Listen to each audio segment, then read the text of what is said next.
Olá, veja os destaques desta edição. Reportagem especial aborda as mudanças no ensino médio. Vereador defende ampliação de licença paternidade para homens. Nosso objetivo é sair um pouco desse atraso, que a nossa legislação ainda reflete nessa crença de que o papel do homem é menor na criação das crianças. E o Câmara Rio Notícias começa agora. Hoje o Câmara Rio Notícias vai exibir uma reportagem especial sobre a reforma no ensino médio. As mudanças encaminhadas pelo governo federal têm gerado muita polêmica. A repórter Aline Bordalo mostra o que vai mudar e a opinião de especialistas no assunto. Todos os assuntos do mundo em um clique. Está difícil para o professor em sala de aula competir com a tecnologia. A facilidade com que os jovens acessam os mais diferentes assuntos torna o colégio cada vez menos atrativo. Para se ter uma ideia, quase 2 milhões de adolescentes entre 15 e 17 anos não frequentam a escola. É justamente pensando na diminuição da evasão escolar que está em discussão no Congresso a reforma do ensino médio. A medida provisória já foi aprovada pelo Senado Federal e precisa da sanção do presidente Michel Temer para começar a ser implantada no Brasil. Já fica há muito tempo dentro de escola que não aguenta mais. Os estudantes já estão de olho nas futuras mudanças. Neste canal do YouTube, Lucas Marques e Daniel Molo explicam na linguagem dos jovens como será o novo ensino médio. Todo mundo sabe que ficar mais tempo na escola não é divertido, né? Você podia estar dando um rolê, assistindo um vídeo no YouTube. Só que se você aí analisar direito, essa mudança pode acabar sendo bem melhor para você. No texto aprovado, os estudos de filosofia, sociologia, educação física e artes são obrigatórios. O ensino médio será organizado em módulos, com duração de menos de um ano.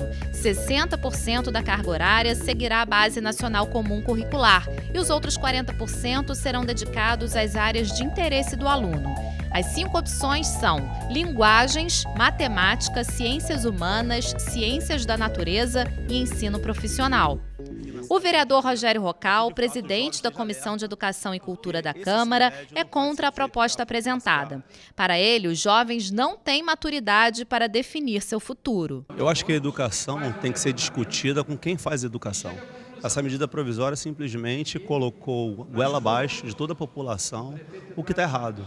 Colocar o jovem para decidir seu destino com apenas 15 anos, 16 anos. Isso não pode. Assim como uma criança não pode escolher qual alimento comer, o ensino médio também para o jovem não pode ser escolhido aleatoriamente. Tem que ter a participação do pai, da escola, de toda uma sociedade que de fato vai direcioná-lo para o futuro. Hoje vivemos uma sociedade do jovem que não trabalha e não estuda. E isso aí, com a reforma do ensino médio, não vai facilitar com que, de fato, o jovem esteja inserido no mercado de trabalho, como tem que ser feito. O modelo pode ser novidade no Brasil, mas em outros países já funciona há muito tempo. Na Finlândia, ele foi implantado há 40 anos e se tornou o melhor sistema educacional do mundo. Aos 16 anos, o aluno escolhe se vai cursar o sistema vocacionado, que é mais técnico, ou o acadêmico, voltado para a universidade. Um dos segredos do modelo de educação na Finlândia, por exemplo, que se valoriza tanto, é que os jovens são tratados como os principais responsáveis pela sua vida escolar. Ninguém chama os pais para ir na escola para discutir disciplina. A discussão é tratada com o próprio jovem. Da mesma maneira, o jovem seleciona disciplinas, seleciona itinerários formativos. E é isso que está presente na proposta de reforma de ensino médio. Na Coreia do Sul, o modelo chegou na segunda metade do século XX. Hoje, o país tem as melhores avaliações internacionais. O ensino médio segue o modelo da Finlândia. Nos Estados Unidos, apenas 3 disciplinas são obrigatórias: inglês, matemática e história. As outras são escolhidas por cada aluno.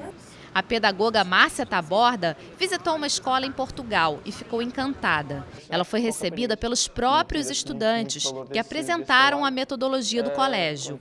Antes mesmo de chegar ao ensino médio, eles conquistam uma autonomia. Essa metodologia da Escola da Ponte, ela começa desde a pré-escola, desde as crianças pequenas mesmo. E aí eles vão incentivando o desenvolvimento da autonomia, né? Tem todo um trabalho voltado justamente para o desenvolvimento desses níveis, né, de autonomia autonomia, de aprofundamento, de consolidação de todo esse percurso de aprendizagem deles. O que mais chamou a atenção de Márcia foi o sistema de avaliação. Eles definem qual é o percurso que eles vão cumprir para atingir aquele plano de competências. Então, por exemplo, se ali tem alguma coisa falando sobre o sistema solar, ele vai definir o momento, o projeto que ele vai se inserir para poder aprender sobre o sistema solar. Então, na medida em que ele se sente apto, em que ele considera que ele já atingiu aquela aprendizagem, ele se coloca para avaliação. E aí ele discute com o professor tutor qual vai ser a estratégia de avaliação para que ele possa demonstrar o que ele aprendeu. Então, isso você está desenvolvendo a autonomia do aluno, né? É uma avaliação que não é para dar uma nota, mas que é efetivamente para colaborar, para consolidar o processo dele de aprendizagem. Em todos esses países, os alunos ficam na escola em tempo integral, das 8 da manhã às 4 da tarde. É justamente este o ponto mais polêmico da reforma. Será que as escolas brasileiras têm condições de oferecer uma carga horária tão puxada? Nenhum deles tem 4h30 só de aula. E muitos deles têm 7 horas de aula, que é o que se almeja conquistar aqui no Brasil. Um turno único, não a turma da manhã e a turma da tarde, com tempo para que os alunos vivam, além da carga horária normal, a realidade que se vive em tantos países como clube de ciências, clube de teatro, uma vivência maior do grêmio da escola. Para Cláudia, a quantidade de disciplinas que as escolas brasileiras exigem também é excessiva. Nós temos que lembrar que são 3 anos de química, 3 anos de física, 3 anos de sociologia, 3 anos de biologia, e com 13 disciplinas é impossível analisar as coisas em profundidade. Nós temos um currículo enciclopédico. Isso não funciona.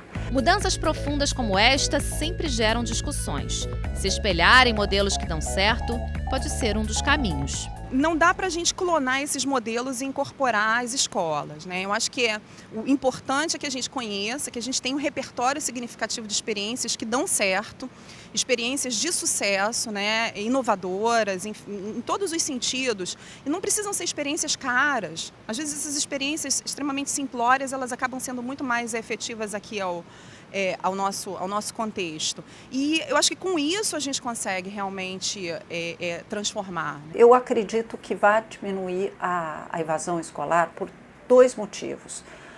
Um primeiro é porque com a mudança nas demandas do mundo do trabalho, que se automatiza numa rapidez muito grande, é muito provável que o jovem perceba que com uma formação insuficiente ele não vai conseguir empregos ou empregos que lhe dêem um padrão de vida de classe média, por exemplo. E o segundo motivo é porque com mais tempo para ficar na escola e com menos disciplinas, a aula pode engajar muito mais o aluno, ela pode ser muito mais dialogada, ela pode ser mais interessante. E com isso, o jovem pode se interessar muito mais pela vida escolar. O vereador Renato Cinco defende a ampliação da licença paternidade para servidores municipais. Na entrevista que vamos exibir agora, o parlamentar fala dos benefícios dessa medida para pais e filhos. A nossa entrevista de hoje é com o vereador Renato Cinco, que apresentou uma emenda para ampliar a licença paternidade de 8 para 30 dias. Vereador, qual a importância de ampliar a licença paternidade? Olha, a gente vive numa sociedade que ainda tem muita desigualdade entre os gêneros. E muitas pessoas acreditam que a função de educar os filhos é das mulheres. Isso se reflete na nossa legislação quando ela estabelece a licença maternidade muito maior do que a licença paternidade. Então, a gente com esse projeto ainda não consegue igualar as 2 licenças, mas consegue estabelecer pelo menos 1 mês, né, para que os homens assumam os seus papéis de pais na educação dos filhos. E essa é uma medida que visa não apenas os pais, mas também as mães, né? Pois elas vão poder contar com ajuda nesses primeiros dias que são os mais difíceis.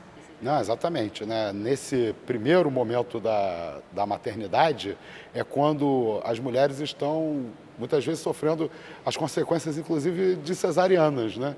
E a presença do pai ao lado da mãe ajuda muito, né, nessa primeira fase.